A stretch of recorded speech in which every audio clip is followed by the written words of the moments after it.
TDP కూటమి ప్రభుత్వం ప్రతీకార రాజకీయాలతో ముందుకు వెళ్తోంది. ముఖ్యంగా వైసీపీ నేతలను టార్గెట్ చేసుకుంది. వైసీపీ హయాంలో దూకుడుగా వ్యవహరించిన నేతలను ఎంచుకుని మరీ వెంటాడుతోంది. లోకేష్ రెడ్ బుక్ రాజ్యాంగం స్పష్టంగా కనిపిస్తోంది. ఇప్పటికే చాలా మంది జైల్లో ఉండగా మరికొందరిపై జైలు కత్తి వేలాడుతోంది. చివరకు జైలు నుంచి బయటకొచ్చిన వల్లభనేని వంశీమోహన్ లాంటి నేతలను సైతం మళ్లీ జైల్లో పెట్టే ప్రయత్నం చేస్తోంది. వల్లభనేని వంశీమోహన్ విషయంలో లోకేష్ ఆగ్రహం చల్లారనట్టుంది. తన తల్లిని అవమానించారంటూ పలు వేదికల్లో చెప్పుకున్నారు లోకేష్.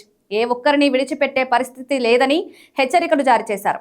ఇటీవల సైతం చట్టం తన పని తాను చేసుకుపోతుందని అర్థమైందా రాజా అంటూ లోకేష్ సెటరికల్ గా మాట్లాడిన విషయం విదితమే. అయితే వైసీపీ హయాంలో ప్రతీకార రాజకీయాలు నడిచాయని ఇదే టీడీపీ కూటమి చెప్పుకొచ్చింది.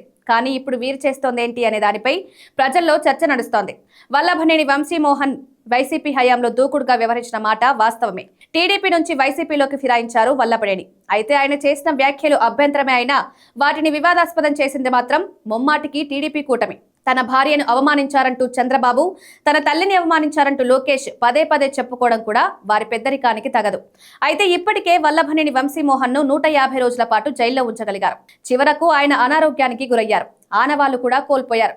అయినా సరే కనికరం చూపడం లేదు. టీడీపీ కార్యాలయంపై దాడి జరిగింది. టీడీపీ కూటమి అధికారంలోకి వచ్చిన తర్వాత దానిపై కేసు నమోదైంది. అక్కడ పనిచేసే కంప్యూటర్ ఆపరేటర్ను వల్లభనేని వంశీమోహన్ బెదిరించినట్టు చూపించారు. ఆ కేసులో బెయిల్ దక్కకుండా చేసి దాదాపు 5 నెలల పాటు జైల్లో ఉంచగలిగారు.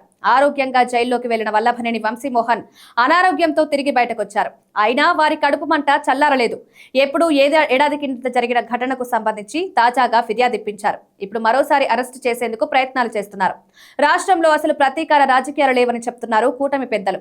అంతా చట్టం ప్రకారమే జరుగుతోందని, నిందితులకు చట్టపరంగా అవకాశాలు కల్పిస్తున్నామని అనుకూల మీడియాలో రాయిస్తున్నారు. కానీ కృత్రిమ కేసులు పెడుతున్నారు. ఆ కేసులతో అరెస్టు చేయాలని చూస్తున్నారు. ప్రస్తుతం జగన్ చుట్టూ ఉన్న నేతలంతా జైలుకు వెళ్లి బయటకొచ్చిన వారే. వారిని పదే పదే జైలుకు పంపించడం ద్వారా భయభ్రాంతులకు చేయాలన్నది లక్ష్యంగా కనిపిస్తోంది. అయితే వైసీపీ హయాంలో విధ్వంసం అని చెప్పి రాజకీయ లబ్ధి పొందింది టీడీపీ కూటమి. ఇప్పుడు కూడా అదే విధ్వంసం ప్రజల కళ్లకు కనిపిస్తోంది. తప్పకుండా దీనిపై మూల్యం ఉంటుంది.